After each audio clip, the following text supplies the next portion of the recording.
বন্ধুরা, এডুটেইনমেন্ট ইউটিউব চ্যানেলে আবার সবাইকে স্বাগত জানাচ্ছি। আজকে একটি কবিতা আলোচনা করব। এই কবিতাটির নাম one day I রোট her name upon the strand. একদিন বালুচরে আমি তার নাম লিখেছিলাম। এই কবিতাটি লিখেছেন এডমন্ড স্পেন্সার। তো এটি আমি বাংলায় আলোচনা করব উইথ দ্য টেক্সট সহ। এটি একটি লাভ পোয়েম বা লাভ সনেট বলা যায়। এটি 14 লাইনের কবিতা। এখানে আমরা স্পেন্সারিয়ান স্ট্যানজা দেখতে পাবো। কবিতাটিতে একটি প্রেমের অভিজ্ঞতা আমাদের সামনে চলে আসবে, যেটি এডমন্ড স্পেন্সার তার প্রেমিকার প্রতি লিখছেন। তো বন্ধু, এই যে Edmund Spenser, sir Philip Sidney এবং উইলিয়াম শেক্সপিয়র, এরা এলিজাবেথান পিরিয়ডের কবি। কুইন এলিজাবেথ তখন শাসন করছিলেন এবং সেই সময় রেনেসা নবজাগরণের পিরিয়ড চলছিল। এডমন্ড স্পেন্সারের জন্ম 1552 সালে, মৃত্যু 1599 সালে। দেখুন, তারপরে ফিলিপ সিডনির জন্ম 1554, 2 বছর পরে। এডমন্ড স্পেন্সারের 52 এবং সিডনির 54। উইলিয়াম শেক্সপিয়রের জন্ম কিন্তু তারও পরে, 1564। আমি এই সিডনি আর শেক্সপিয়রের নাম আলাদা করে বললাম এই জন্যই, যেন পরপর মনে থাকে যে কার পরে কারা, কে বড় কে ছোট, কে আগে এসছে কে পরে এসছে। তো বন্ধু, স্পেন্সার খুবই গুরুত্বপূর্ণ কবি, তাই তার সম্পর্কে, তার আরও কিছু বিখ্যাত লেখা সম্পর্কে না জানলেই নয়। তার বিখ্যাত লেখাগুলোর মধ্যে রয়েছে দ্য শেফার্ডস ক্যালেন্ডার। দেখুন, পাবলিকেশন ইয়ারটা আমি পাশে দিয়ে দিয়েছি, 1579। তারপরে লিখেছেন the fairy queen, published in 1591। এই ফেয়ারি কুইন একটা এপিক পোয়েম, মহাকাব্য, এবং এটি অ্যালিগোরিক্যাল পোয়েম। আমি আলাদা ভিডিও বানাবো, তখন আবার বলবো। তারপরে তিনি পাবলিশ করেন অ্যামোরেট্টি 1595 সালে। এই অ্যামোরেট্টি একটি সনেট সিকুয়েন্স, মানে এর মধ্যেও অনেকগুলো সনেট পরপর রয়েছে, মানে সনেট যে কবিতা তার একটা কালেকশন। তারপরে তিনি লিখেছেন এপিথ্যালামিয়ান। এটি আবার প্রকাশিত হয় একই সালে, 1595। এই এপিথ্যালামিয়ান তিনি লিখেছিলেন তার যে বিয়ের দিন তিনি এটা লিখেছিলেন। তিনি বিয়ে করেছেন 1594 সালে। 1594 সালে 1594-এ লিখা, কিন্তু পাবলিশ হয়েছে 1 বছর পরে, 1595-এ। তারপরেরটা হচ্ছে Colin Clout's Come Home Again. এটি প্রকাশিত হয় 1596, বিখ্যাত কবিতা। তারপরেরটা হচ্ছে প্রোথ্যালামিয়ান। এই প্রোথ্যালামিয়ান পাবলিশ হয় 1596। তো নামগুলো অবশ্যই মনে রাখবেন, পাবলিকেশন ইয়ার কোনটার পরে কোনটা এসছে মনে রাখতে হবে।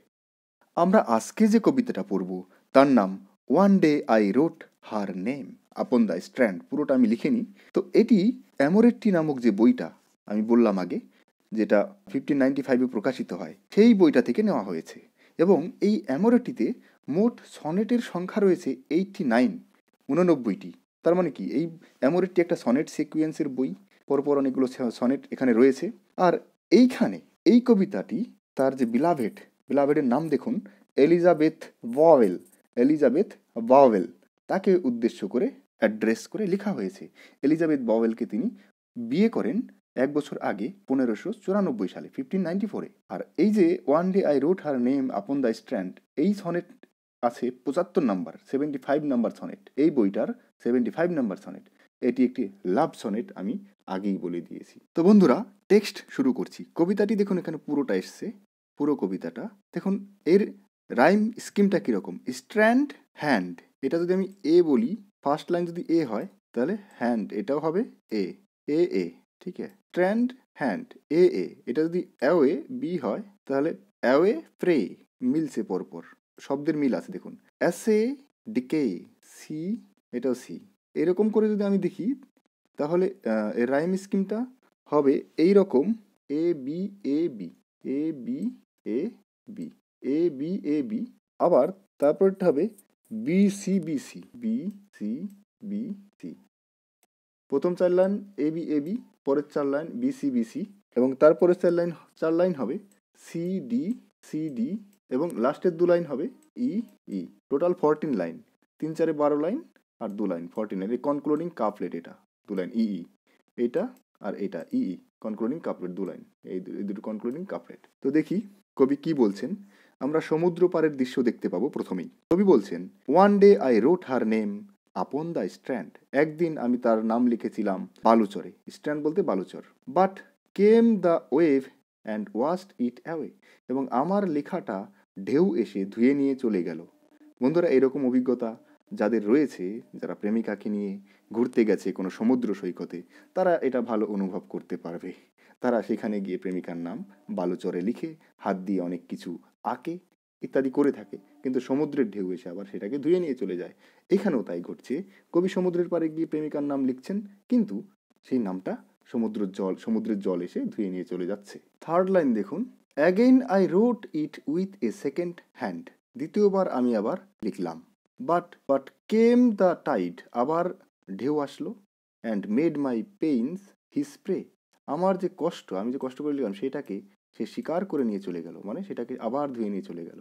ভেইন ম্যান, দেখুন কোটেশনের মধ্যে কেউ বলছে, ভেইন ম্যান সেইড শি, প্রেমিকা বলল, শি বলতে প্রেমিকা, যে তুমি তো ব্যর্থই চেষ্টা করছো, গর্বিত মানুষ, তুমি গর্ববোধ করছো, অহংকারী মানুষ। দ্যাট ডোস্ট ইন ভেইন এসে, তুমি বৃথাই এসে ট্রাই করছো, চেষ্টা করছো, ভেইন বলতে বৃথা, তুমি বৃথা চেষ্টা করছো, কষ্ট করছো। এ মর্টাল থিং সো টু ইমমর্টালাইজ, তুমি এইভাবে একটা মরণশীল বিষয়কে, থিংসকে তুমি ইমমর্টালাইজ, অমর বানাতে চাইছো, এটা তো তোমার বৃথা চেষ্টা। বিকজ, এই ফর মানে because, I myself shall like to to this decay, কারণ আমি নিজেই তো এই মরণের যে পদ্ধতি, মানুষ জন্মালেই মরতে হবে, এই ব্যাপারটাকে, এই ডিকে হওয়াটাকে আমি নিজেই পছন্দ করি, জন্ম মৃত্যু ব্যাপারটা আমি নিজে পছন্দ করি, এটা তো ন্যাচারাল ব্যাপার। আর তুমি আমাকে এইভাবে ইমর্টালাইজ করতে চাইছো, এটা তো তোমার ব্যর্থ পরিশ্রম। অ্যান্ড নেক্সট লাইন দেখুন, অ্যান্ড এক, এক বলতে এখানে অলসো, এক বলতে also, and also my name be wiped out likewise, আর একদিন আমার নাম ওয়াইপড আউট, ধুয়ে মুছে যাবে পৃথিবী থেকে একই রকমভাবে। একই রকম ভাবে বলতে এইখানে যেমন সমুদ্রের জল এসে ধুয়ে নিয়ে যাচ্ছে, এতে আমার নাম মুছে যাচ্ছে, ঠিক লাইকওয়াইজ একই রকমভাবে আমার নাম একদিন পৃথিবী থেকে মুছে যাবে। এবার বলছে নট সো কোট আই, প্রেমিক এইবার বলছে এইভাবে তো হবে না, কোট আই, আমি বললাম, দেখুন স্পেলিংটা আগের দিনের স্পেলিং এরকম ছিল, তো আই বলতে কবি এখানে বলছে যে নট সো, না এইভাবে আমি করব না। Let baser things devise to die in dust, ঠিক আছে, যেগুলো সাধারণ জিনিস পৃথিবীতে, সেইগুলোকে, বেসার বলতে সাধারণ নিম্নমানের জিনিস, সেইগুলোকে এই পদ্ধতিগতভাবে কি করতে দাও, মরে যেতে দাও, ধুলায় মিশে যেতে দাও, যেগুলো মরণশীল সেগুলোকে মরে যেতে দাও, অসুবিধা কিছু নেই, এইভাবে আমি আর চেষ্টা করব না।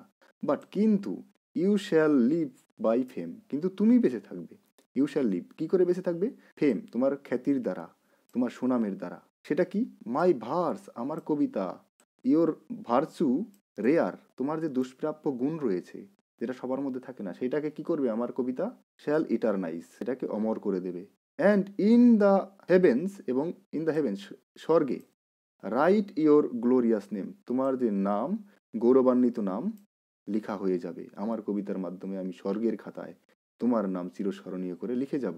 হোয়ার হোয়েন্স, যেখানে, যখন, death shall all the world subdue, মৃত্যু এসে সব পৃথিবীকে, সমস্ত কিছুকে পরাজিত করে দেবে, পৃথিবীর সমস্ত কিছুকে কেড়ে নেবে মৃত্যু এসে যেখানে, সেখানে কি হবে, আওয়ার লাভ শ্যাল লিভ, সেখানে কিন্তু আমাদের ভালোবাসা বেঁচে থাকবে সেখানেও, কারণ কবি তো এখানে অমর করে দিচ্ছে না কবিতার মাধ্যমে, তাই বলছেন আওয়ার লাভ শ্যাল লিভ, সেখানেও আমাদের ভালোবাসা বেঁচে থাকবে।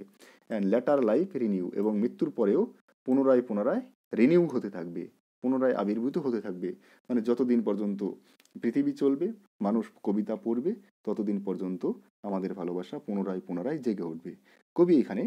কবিতার মধ্য দিয়ে, throughout the poem, he wants to immortalise the virtue of beloved, and likewise he wants to immortalize the love of between him and his beloved. তো বন্ধুরা, এইখানে এই যে এইটা দেখুন সাবডিউ, এই কথাটা কিন্তু রয়েছে পরাজিত, এখানে পরাজিত বলতে বোঝানো হয়েছে পাওয়ার of time and death, power of time and death, তাহলে পাওয়ার অফ টাইম এবং পাওয়ার অফ ডেথ এই দুটোরকে ছাড়িয়ে যাবে, সেই দুটোকে কে ছাড়িয়ে যাবে, power of love, power of love shall excel the power of time and death, এই দুটোকে ছাড়িয়ে যাবে, এবং সময়েরকে অতিক্রান্ত করেও অমর হয়ে তাদের ভালোবাসা পৃথিবীতে চিরজীবী হয়ে থাকবে। এইভাবে কবি বালুচরে বৃথা চেষ্টা করার পরে তার মনে একটা ধারণা আসলো যে এইভাবে তো অমর করে রাখা যায় না, তাহলে অমর করে রাখতে হলে আমাকে থ্রু দ্য পোয়েম, কবিতার মধ্য দিয়ে, আমি তাকে এমনভাবে রচনা করব যেন সে বেঁচে থাকে। তাহলে দেখুন, ইন্সপিরিয়েশন নানানভাবে হতে পারে। এডমান্ড স্পেন্সারের ইন্সপিরিয়েশনটা তার প্রেমিকাকে নিয়ে লেখার জন্য তিনি এইভাবেই কিন্তু সেখান থেকে পেয়েছেন। ধন্যবাদ শুরু থেকে শেষ পর্যন্ত কবিতাটি দেখার জন্য।